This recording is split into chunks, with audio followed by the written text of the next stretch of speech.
अस्सलाम वालेकुम, नमस्कार, सत श्री अकाल एंड गुड इवनिंग। मैं हूँ आरज़ू काज़मी और आप हमेशा की तरह से देख रहे हैं पॉइंट ऑफ व्यू। हमें जी जॉइन किया है डॉक्टर मुक़्तदिर खान साहब ने, बहुत शुक्रिया सर, कि आज आप आए। बस ठीक-ठाक आरज़ू एंड आपके सुनने वालों को मेरा सलाम, नमस्ते, सत श्री अकाल, वनकम, नमस्कारम। Thank you so much sir. Sir बहुत टाइम के बाद आपसे बात हो रही है, काफ़ी लोग पूछ भी रहे थे कि सर आ रहे नहीं हैं, तो तब यकीनन आप जो है वो कहीं बाहर ट्रैवलिंग पे निकले हुए थे और अब वापसी हुई है। लेकिन सर बहुत कुछ चेंज हुआ, पाकिस्तान में नवाज़ शरीफ जो हैं उनकी वापसी हुई और इमरान खान जो हैं वो जेल में हैं। यानी जो नवाज़ शरीफ के साथ हो रहा था वही अब इमरान खान के साथ हो रहा है। सबसे पहले अगर हम बात करें पाकिस्तान की, क्या देख रहे हैं आप, क्या चेंजेज़ आ रहे हैं? क्या इलेक्शंस के बाद लगता है कि कुछ बेहतरी आएगी? अभी वैसे हमारे जो केयरटेकर प्राइम मिनिस्टर हैं वो गल्फ कंट्रीज के विजिट पर हैं और वहां से यही बताया जा रहा है कि काफी बिलियंस ऑफ डॉलर्स की इन्वेस्टमेंट लेकर आ रहे हैं। लोगों को यकीन तो नहीं है, लेकिन खैर अब वो कह रहे हैं तो कुछ हो ही रहा होगा। आरज़ू आपके सुनने वालों को मतलब मैं काफ़ी ट्रैवल कर रहा था। अक्टूबर में मैं तकरीबन आधा महीना इटली में था और फिर अभी इस्तांबुल और बाल्कन्स जाकर आया हूँ। So that's why I was not able to do any shows. Uh, एक तो ये है कि भई आपका पॉलिटिकल अनसर्टेनिटी तो पाकिस्तान की ख़त्म हो गई ना, कि इलेक्शन से पहले का सिलेक्शन तो हो गया। तो we know who is going to be the prime minister, तो इट इज़ ऑब्वियस कि नवाज़ शरीफ ही बनेंगे। और जो नए लीडर आ रहे हैं मतलब एकदम ही ऑब्सक्योर, जो शायद इस हफ्ते पाकिस्तान तहरीक इंसाफ के इंटरनल इलेक्शंस भी होने वाले हैं। तो बट आई थिंक अगर लोगों को if they are not sure, जैसा इंडिया में भी कह रहे हैं कि मेन इलेक्शन में who will be the alternative to Modi, जब तक वो पर्सन क्लियर नहीं होता they are not going to be voting for the opposition parties. तो यहाँ पर भी अगर पीटीआई के सपोर्टर्स को ये बात समझ में नहीं आती कि Imran Khan may not become the prime minister, तो आई थिंक उनका एंथुसियाज्म लेवल लो रहेगा, turnout will be low of PTI supporters. तो this is a good chance. और जो नवाज शरीफ के सपोर्टर्स है उनका तो हौसला बुलंद हो गया होगा नवाज शरीफ के वापस आने से। So there all he is now become prime minister in waiting कह सकते हैं। सो सो आई थिंक ये कक्कर साहब should not he cannot he is not authorise to make any major decisions. लेकिन ये जो टूवर्ड्स वो मार रहे हैं, आई डोंट नो। मैं आपको बताना चाह रहा हूँ कि वो इतना एम्प्टी है कि व्हाई नॉट आप और मैं मिलके अभी एक एमओयू साइन कर लेते हैं कि जब आपके जब 10 मिलियन सब्सक्राइबर हो जाएंगे और मेरे 10 लाख, तो आप मैं मिलके एक जॉइंट स्टूडियो बना लेंगे दुबई में। या नहीं तो दुबई क्यों, कोई अच्छी ठंडी जगह स्विट्जरलैंड में बना लेंगे। फिर हम लोग दोनों प्राइवेट जेट्स लेके वहां आया जाया करेंगे शोज करने के लिए। सी इस तरह से हॉबी पुलाव तो हम आम भी बना सकते हैं ना।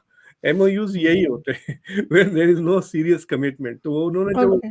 कुवैत में जाके जो $10 बिलियन के एमओयू साइन किए, अब फिर यूनाइटेड अरब एमिरेट्स में भी जा रहे हैं।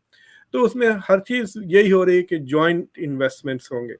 For example management of port management, तो कौन सा पोर्ट मैनेज करने वाला है यूएई वाले, right? Are they going to manage Gwadar? वो तो चाइना का है। फिर कराची का पोर्ट वो दे देंगे यूएई को। सो इस तरह के it is not very clear what it is.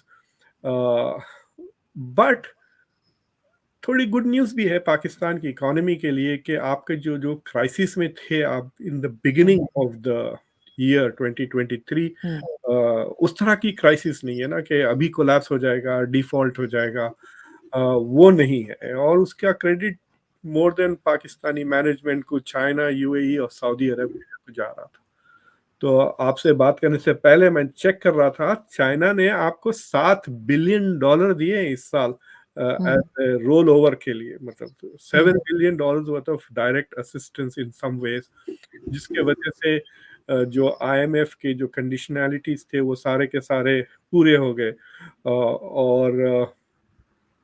लेकिन जो इंटीग्रली जो पाकिस्तान की जो इकोनॉमी है it is not doing well.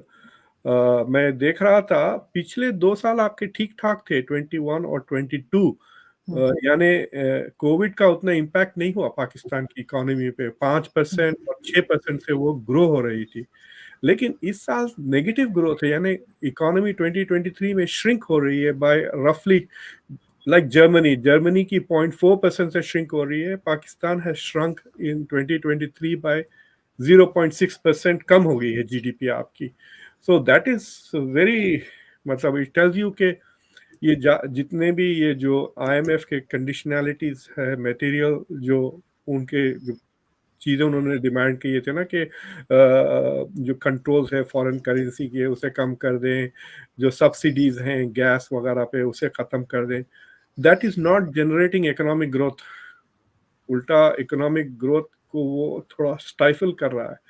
और मैं देख रहा था 2024 का फोरकास्ट पाकिस्तान के लिए वो 2.5% है। वो डेवलपिंग कंट्रीज है उनके लिए तो 3-4% is also considered very bad. मतलब 5-6% होना चाहिए, then you can say it's okay. फिर जब 8-9% की तरफ जाते हैं then the economy begins to look healthy and exciting. जो डेवलपिंग कंट्रीज है, जो डेवलप्ड कंट्रीज है, अगर वो 2-2.5% से ग्रोथ हो रहे हैं जैसे कि अमेरिका है, Germany, Japan, then that is very good because उनका बेस इतना बड़ा होता है ना, तो उस पर 2.5% is a huge amount of growth. So the growth is not good. और फिर वही आईएमएफ का फिर साइकिल शुरू होने वाला है चंद महीनों में, and so these things are going to catch up. मेरे ख्याल से वो जो एमओयूज जो साइन कर रहे हैं आपके acting prime minister, they are more geared towards the next IMF का जो नेगोशिएशंस होंगे, टू से कि भाई हमारे जो ट्रेडिशनल पार्टनर्स है, economic partners, they are still interested in investing in Pakistan, so they must be seeing something in Pakistani economy, so you should also see that. मतलब अभी हम आईएमएफ से निकलते हुए दिखाई नहीं दे रहे हैं, क्योंकि अभी से कहा जा रहा है कि नेक्स्ट प्रोग्राम में फिर जाएंगे। ये तो इस वक्त जो फाइनेंस मिनिस्टर हैं उन्होंने भी कहा है कि नेक्स्ट प्रोग्राम में फिर पाकिस्तान जाएगा। तो अभी हम हमारा इसी तरह चलता रहेगा सर? आपके ख्याल से जो इन्वेस्टमेंट ला रहे हैं उससे कोई फायदा नहीं होने वाला देखिए अगर आ गई तो? देखिए मैं आपको अमेरिका के हिसाब से बताता हूँ। सो फॉर मी, मेरे पास दो किस्म की क्रेडिट है। एक मेरे जेब में क्रेडिट कार्ड है और दूसरा मेरा मॉर्गेज है, घर का जो तो जो घर के लोन्स होते हैं अमेरिका में यूजुअली 3-4-5-6% के होते हैं, लंबा 30 साल का आप लोन लेते हैं। लेकिन अगर आप कुछ समझे कि अब ये लाइट चली गई, मेरा ये लैपटॉप खुदा ना खास्ता कुछ हो गया, I need to get it right away, तो आप वो क्रेडिट कार्ड पे ले लेते हैं। लेकिन ये जो क्रेडिट कार्ड का इंटरेस्ट है वो 15, 12, 18, 24, 21% तक भी जा सकता है। लेकिन आपका जो मॉर्गेज का जो बड़ा लोन है वो 4-5-6% के होता है। तो मुल्कों के लिए credit card is IMF and world bank is the mortgage. तो अगर आप डैम बना रहे हैं या नया शहर बना रहे हैं तो आप वर्ल्ड बैंक से जाकर लोन लेते हैं, it comes on a smaller amount. लेकिन आपका जो अभी पैसे चाहिए तो आईएमएफ के पास जाते हैं, and usually that comes when you are unable to pay in foreign currency. तो उसमें दो चीजें हैं कि फॉरेन करेंसी की जब शॉर्टेज हो जाती है then you have to go and borrow it. और वो बोरो भी आप के ऊपर लिमिट्स होते हैं, क्योंकि आप इट्स लाइक वो किटी नहीं होती, किटी पार्टी जैसा। जी। हाँ, तो it is like a kitty party. आप शुरू में जितने डालें आप उतने तो आसानी से विड्रॉ कर सकते हैं। लेकिन अगर उससे ज्यादा विड्रॉ करना चाह रहे हैं आप फॉरेन करेंसी का, तो देन द चैलेंज बिगिंस। और वहां पे देन आईएमएफ स्टार्ट्स डिक्टेटिंग, कि अरे भाई आप मेरे से पैसे लेंगे तो आप ये नहीं कर सकते, वो नहीं कर सकते, things like that. So Pakistan is going to go back into that because उसकी इकोनॉमी नेगेटिव ग्रोथ में है। तो आपके पास सरप्लस कहाँ से आएगा dollars to pay back the loans, debt servicing के लिए। और सो वही चाइना के पास वापस जाके बोलना पड़ेगा roll over for 1 more year। Saudi और यूएई ने तकरीबन $3 बिलियन रोल ओवर किया, तो वो तकरीबन $10 बिलियन है, उसे फिर से रोल ओवर करना पड़ेगा next year. And Saudi Arabia ने तो कह दिया था ना कि we are not going to do this things in the future. So it will be एक चैलेंज फॉर पाकिस्तान। और अगर कोई जलजला ना आए, बारिश ना आए, और फिर आपके दूसरे मसाइल तालिबान को लेकर चल ही रहे हैं, डोमेस्टिक इंस्टेबिलिटी के, विच मीन्स के इन्वेस्टमेंट्स झिझकेंगे ना वापस आने के लिए। सो दो challenges will remain, you will see that. बिल्कुल ऐसा ही है, लेकिन सर फिर भी लोगों को बड़ी उम्मीद थी कि शायद अब गल्फ कंट्री से कुछ मिल जाएगा तो ये कुछ अपना भी कोई काम शुरू करेंगे या कर पाएंगे, आईएमएफ से निकल पाएंगे, लेकिन फिलहाल ऐसा लगता नहीं। तो लेकिन अगर हम सर इलेक्शन कब है बात आपका? जी जनवरी में होगा इलेक्शन? फरवरी में सर, फरवरी फरवरी, कह रहे हैं, फरवरी। 8 फरवरी। तो ऑलरेडी आईएमएफ इज अनहैप्पी क्योंकि वो जो हम्म 3 महीने के अंदर जो करना था वो नहीं हो रहा है। हम्म They should have been done before November ना। बट लेट अस से कि इलेक्शन हो जाता है फरवरी में और नवाज शरीफ बन जाते हैं प्राइम मिनिस्टर, तो गिवन हिज ओल्ड, मतलब उनकी जो पुरानी क्रेडिबिलिटी थोड़ी बहुत जो थी, he is going to enjoy honeymoon period specially with the Muslim countries. Hmm true. मतलब इंटरनेशनल इंस्टीट्यूशंस में उतना नहीं, लेकिन सऊदी अरेबिया वगैरह को थोड़ा रिलीफ होगा कि अच्छा ये एक्सपीरियंस बंदा आया। सो वो हनीमून पीरियड में अगर Nawaz Sharif handles China, Saudi Arabia, UAE थोड़ा बेटर, और even the US, I think he should immediately come to the US, और he should try to get some kind of, देखिए पैसे नहीं मांगना चाहिए, they should get some kind of business investment ताकि economy grow हो। Loan नहीं चाहिए, लोन लेंगे तो आप फिर फंसेंगे। सो मेरे फादर हमेशा कहते थे ज़कात में पैसे मत दो छोटे लोगों को, वो कपड़े सिला लेंगे ईद के लिए and that their money is gone. उससे अच्छा सारा पैसा पूल करके एक बंदे के लिए कोई रिक्शा या ऑटो ये वो दिला दें ताकि he can becomes a source. Earn by himself. हाँ, तो ताकि वो नेक्स्ट ईयर वो you hmm don't have to give charity to that person. So Pakistan will have to do something like that कि जो बाहर से पैसा आ रहा है इट्स नॉट भी वो कहते हैं ना पेवन लगाने, पैच अप करने के लिए नहीं, but to actually make the economy more vibrant. और सबसे आसान तरीका है कि इंडिया के साथ रिलेशनशिप स्टेबलाइज करे और बॉर्डर खोल दे इकोनॉमिक ट्रेड के लिए। इतना बिल्कुल फटाफट विद इन एक सर पूरा हो सकता। साउथ एशियन कॉमन मार्केट अगर आप बना दें यूरोप की तरह, पाकिस्तान से लेके all the way to Bangladesh, Malaysia, Thailand, तो अभी थाईलैंड भी जा सकते हैं आप वहां तक, सो इट पूरा का पूरा region will grow much faster. But ये जो जियोपॉलिटिकल तमाशे हैं तो वो दे आर सर प्रिवेंटिंग। काफी लोगों को उम्मीद है कि नवाज शरीफ आएंगे तो शायद ये सब कुछ हो सके और इंडिया से टर्म्स बेहतर हो। लेकिन सर अगर हम बात नवाज करें शरीफ इसराइल। होते जब मोदी आए थे पाकिस्तान नथिंग हैपेंड। भूल कैसे जाते, 2015 की बात है ना वो। सर कोई नहीं भूला, सर कोई नहीं भूला, लेकिन फिर भी दोबारा से कोशिश है कि एक बार फिर कुछ बेहतरी के लिए ट्राई करें। लेकिन सर अगर इसराइल और हमास की बात करें या गजा की बात करें, क्या कहते हैं आपके 5 या 6 दिन वहां पे जो है जंग बंद रही, लेकिन अब फिर शुरू कर दी जाएगी। मजीद जाने जाने का बहुत ज्यादा खतरा है। आखिर मतलब कहीं जाकर तो इस चीज को रुकना होगा, आपके ख्याल से कहीं रुकेगी ये? देखिए, अगर जंग रुक जाती है तो नेतन्याहू जाएंगे जेल में हम्म और उनकी जाएगी हुकूमत। So he is fighting for his survival, he is trying to make sure के दिस डज। अमेरिका में मूड चेंज हो गया है, public is not supporting this war. 70% of American population is disapproval है बाइडेन की हैंडलिंग ऑफ दिस क्राइसिस। और इसका impact Biden के इलेक्शंस पे ज़रूर होगा। सो America is also putting pressure. कल विलियम बर्न्स जो सीआईए के डायरेक्टर हैं, ही वेंट टू दोहा, वहाँ पे वो मोसाद से भी मिल रहे हैं, और मुझे लगता है कि मोसाद से मिलना इज अ बहाना। It is quite possible he is meeting even with leaders of Hamas Doha में अगर हैं तो।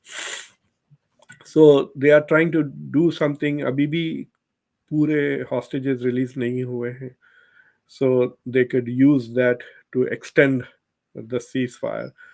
और दूसरे अमेरिका को छोड़कर दूसरे यूरोपियन मुल्क उतना ज़्यादा नहीं है, बट बाकी के सारे, चाइना को ले लें, पूरी मिडल ईस्ट को ले लें, रशिया वगैरह सारे मुल्क काफ़ी दबाव डाल रहे हैं कि ये सीज फायर को परमानेंट कर लें। जो कैजुअलिटीज़ हैं उसका बहुत ही हॉरर। कल रात हमारी यूनिवर्सिटी में बहुत बड़ा पैनल डिस्कशन हुआ इस पर, तो जो स्टूडेंट्स और जो कम्युनिटी के लोग आए थे, we could sense के they completely disapprove of Israeli जो response चल रहा है। और ये कहना कि हम हमास को डिस्ट्रॉय कर रहे हैं, they can not destroy Hamas. एक तो एक लीडरशिप भी बाहर है, मेन लीडरशिप, तो सेकंड लेवल के लोगों को आप मारेंगे और टनल्स, ये चीजें can be redeveloped again and again. और जितने ये लोगों को मार रहे हैं सिविलियंस को, उतना ज्यादा वो पब्लिक में गुस्सा पैदा कर रहे हैं। So there will be more recruits available for Hamas. 4,000 से ज्यादा औरतें, 6,000 से ज्यादा बच्चे मारे गए हैं। सो ये this is war crimes upon war crimes. और ऑलरेडी यूरोपियन यूनियन और यूनाइटेड नेशंस तो बार बार इस बात को दोहरा रहे हैं कि दीज आर वॉर क्राइम्स। सो अब देखना क्या होता है। आई थिंक द यूएस ने तो सिग्नल तो दे दिया है, ग्रीन सिग्नल। ब्लिंकन ने कहा, नेटो के कॉन्फ्रेंस में वो गए हुए हैं वहां पर। सो ही सेड के साउथ में ना, जो गाजा का जो साउथ है वहां पे बहुत ही रेस्ट्रिक्टेड एक्शंस ले इजराइल अगर ले तो। So which means it is saying अच्छा कि नॉर्थ में आप जो करना है कर ले। So the US is still giving the green signal के to continue, लेकिन यूएस में पब्लिक ओपिनियन बहुत इसके खिलाफ हो गया है ऑलरेडी। So मगर सर स्टार्ट तो हमास ने किया था, हमास का कोई नाम नहीं ले रहा, हमास को कोई टेरर ऑर्गेनाइजेशन कहने को भी तैयार नहीं है, जो कि कहना चाहिए। ना गल्फ कंट्रीज कुछ कह रही हैं, अखबार पढ़ ना ले, ही ना ही रेफ्यूजीज को रख रहे हैं, यानी जो फलस्तीन के लोग हैं उनको भी कोई पनाह देने के लिए तैयार नहीं, कोई इस्लामिक देखिए कंट्री। तारीख अक्टूबर 7 को शुरू नहीं हुई, हम्म तारीख 1947 में हुई, जब नक्बा हुआ था। जो Gaza is a refugee camp, पिछले 16 साल से गाजा में ब्लॉकेट चला हुआ है। इसराइल जब चाहे जब इलेक्ट्रिसिटी बंद कर देता है, जब चाहे जब खाना पानी। It's using starvation as a weapon. सारी दुनिया ये कह रही है कि what is happening is a war crimes. और दूसरी चीज ये है कि भाई सब कह रहे हैं कि Hamas is a terrorist organisation, हर तरफ से कंडेमनेशन है। आप वो चीजें नहीं कर सकते जो एक टेररिस्ट ऑर्गेनाइजेशन कर रहा है और फिर आपको टेररिस्ट। हमास ने अपनी पूरी तारीख में इतने लोगों को नहीं मारा जितने बच्चों को इसराइल ने एक महीने में मारा है। ठीक है, अगर आपको मैं एक थप्पड़ मार दूं तो उसके बदले में आप क्या मेरे दोनों आंख तोड़ देंगे, मेरे कान तोड़ देंगे, फिर मेरे बच्चे को जिंदा जला देंगे? और आप देन फिर मॉरली सुपीरियर पोजीशन कैसा ले सकते हैं आप आफ्टर डूइंग ऑल दिस? मगर सर वो तो ये कहा जा रहा है कि जहाँ छुपे हुए हैं ये ह्यूमन शील्ड के तौर पे उन बच्चों औरतों बोलते को रहे इस्तेमाल कर रहे हैं। आप बोलते रहे। आप किसी स्कूल की बिल्डिंग में अगर एक चोर घुस जाता है तो पुलिस क्या उसको बॉम्ब कर दे? हमास के लोग तो यहाँ भी ये कह रहे हैं, तो हार्वर्ड पे बॉम्ब क्यों नहीं कर रहे? न्यूयॉर्क में भी बैठे हुए हैं सपोर्टर्स ऑफ हमास, न्यूयॉर्क पे भी डाल दे एक न्यूक्लियर बॉम्ब, ताकि सारे के सारे 8 मिलियन मर जाए, जिसमें 2 या 3 हमास के लोग भी मर सकते हैं। क्योंकि मोरालिटी होती है किसी सेंस की। और अगर मोरालिटी अगर आपको नहीं मालूम अमेरिका की, तो सुनिए आप अमेरिकन लीडर्स यूक्रेन में क्या कह रहे थे। कह रहे थे कि रशिया जेनोसाइड कर रहा है। हालांकि इसराइल ने ज्यादा सिविलियंस को मारे compare to what Russia has done. 2 साल में इतनी तबाही बर्बाद नहीं हुई।